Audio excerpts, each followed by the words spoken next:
Hey there, future healthcare administrators. Welcome back to A Toast to Health. In this video, we will learn about the business side of healthcare, specifically the role of for-profit hospitals. As you know, healthcare is a complex industry, but it's also a business. For-profit hospitals, like any other business, have a primary goal: to generate profit. So how do they do this? Well, let's break it down. One of the main ways for-profit hospitals make money is through patient care. They charge for services like surgeries, procedures, and overnight stays. This is known as fee-for-service pricing. We will go over the different value units in a separate video. So just to reiterate, fee-for-service is a payment model where healthcare providers charge a specific fee for each service they provide. For example, a doctor might charge a flat fee for a primary care visit or a specialist consultation. Laboratory tests like blood tests and imaging studies also have specific charges. Procedures and surgeries, from minor procedures to major surgeries, come with varying fees. Hospital stays involve daily bed charges and additional fees for ancillary services. Other examples of fee-for-service include physical therapy, occupational therapy, speech therapy, emergency room visits, and ambulance transportation. These are just a few examples, and the specific charges can vary widely depending on the healthcare provider, location, and type of service. This payment model has been a cornerstone of the U.S. healthcare system since the 1960s, when Medicare and Medicaid were established. However, fee-for-service has faced criticism for its potential to incentivize overtreatment and unnecessary procedures. Some argue that fee-for-service can lead to providers ordering more tests or treatments than are necessary, simply to increase their revenue. In recent years, there has been a growing movement to shift away from fee-for-service and towards value-based payment models. These models focus on rewarding healthcare providers for the quality of care they deliver, rather than the quantity of services they provide. Yes, you can find value-based healthcare in for-profit hospitals. According to the American Hospital Association, there are approximately 6,120 hospitals in the United States. Of these, around 2,978 are nonprofit and 1,235 are for-profit. The remaining 1,907 are government hospitals, Veterans Health Administration hospitals, tribal health clinics, and academic medical centers. Please note that the number of for-profit facilities has been increasing in recent years. I want to cover the basics of the process of billing for healthcare services. Billing typically involves the following steps. Number 1, patient visit. A patient receives medical care at a healthcare facility. Number 2, charge creation. The healthcare provider records the services provided and assigns a corresponding charge. Number 3, billing submission. The healthcare facility submits a bill, known as a claim, to the patient's insurance company or government program. Number 4, claim adjudication. The insurance company or government program reviews the claim to determine if it is valid and if the services provided are covered. Number 5, payment or denial. If the claim is approved, the payer will send a payment to the healthcare facility. If the claim is denied, the facility may appeal the decision. This process can be complex and time-consuming. Healthcare administrators play a crucial role in ensuring that claims are submitted accurately and in a timely manner. Now, beyond patient care and government contracts, for-profit hospitals can also generate revenue through other means, such as investing in real estate and other ventures. It's important to note that while for-profit hospitals are businesses, many of them still engage in charitable activities.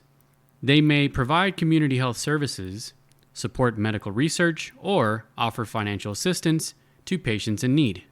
Now, you might be wondering, does the profit motive affect the quality of care?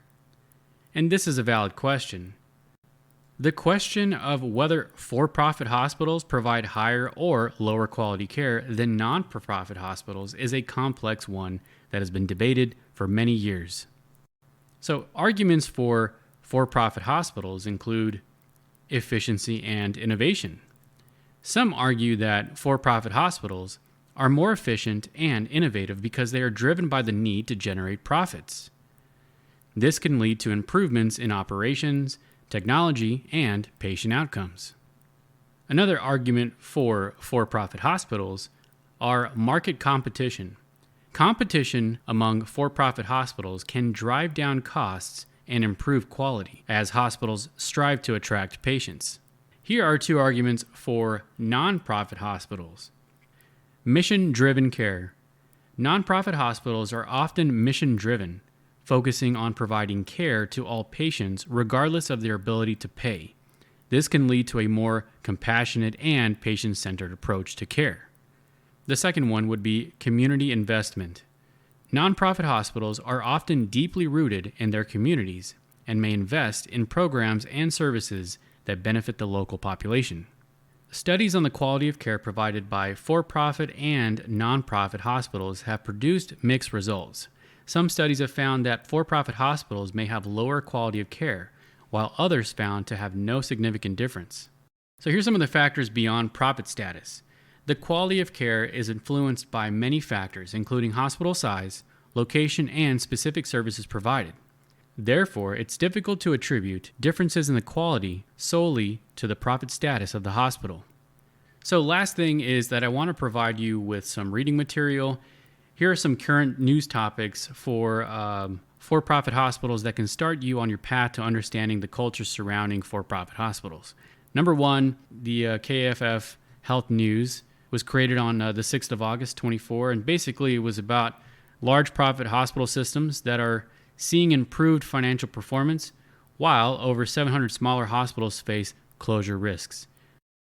The second one here by MedCity News on September of 24. Many of the hospitals here are showing signs of financial recovery for this year, with the for-profit system outperforming nonprofits. But there are challenges that persist, including rising administrative costs and payer reimbursement issues. This third article here is about emerging hospital trends by Hospitology on 29 August 24. And it's basically talking about trends for hospitals in 24, including expense management, favorable payer mix shifts, and rising acuity levels. Also normalizing labor environments. However, some smaller systems continue to struggle with poor local demographics and tough labor markets. And so the fourth one here would be CEO compensation at nonprofit hospitals. That's an interesting one. This was written on 19 August 24. And it's basically, as the title implies, it's CEOs of nonprofit hospitals that are earning increasingly high salaries, averaging over $1 million. And the trend raises questions about the alignment of executive compensation with the mission of nonprofit healthcare organizations. That's a good, fun one and motivational one to look into reading. Again, that was in August of 24, so pretty recent. And the fifth one and last one here is going to be a topic based on sustainable initiatives in hospitals, and that's going to be by the Healthcare Brew. Oh, and that last article, was by NPR. NPR, written on August 19, 24. This one's the Healthcare Brew. Again, it's sustainable initiatives in hospitals, and this one's written on August 19th of 24. This one's basically on how hospital systems are leveraging tax credits from the Inflation Reduction Act to implement sustainable initiatives. So these projects range from solar panel installations to energy efficient lighting, and basically resulting in cost savings and reducing carbon emissions. So as a future healthcare administrator, it's important to stay informed about these and other current news topics related to for-profit hospitals and maybe its competitor, the nonprofit hospital. This knowledge will help you understand the challenges and opportunities facing the healthcare industry and make informed decisions about your career. On the next video, we'll talk about the nonprofit hospitals. But as for that, that's all for today. Thank you for watching.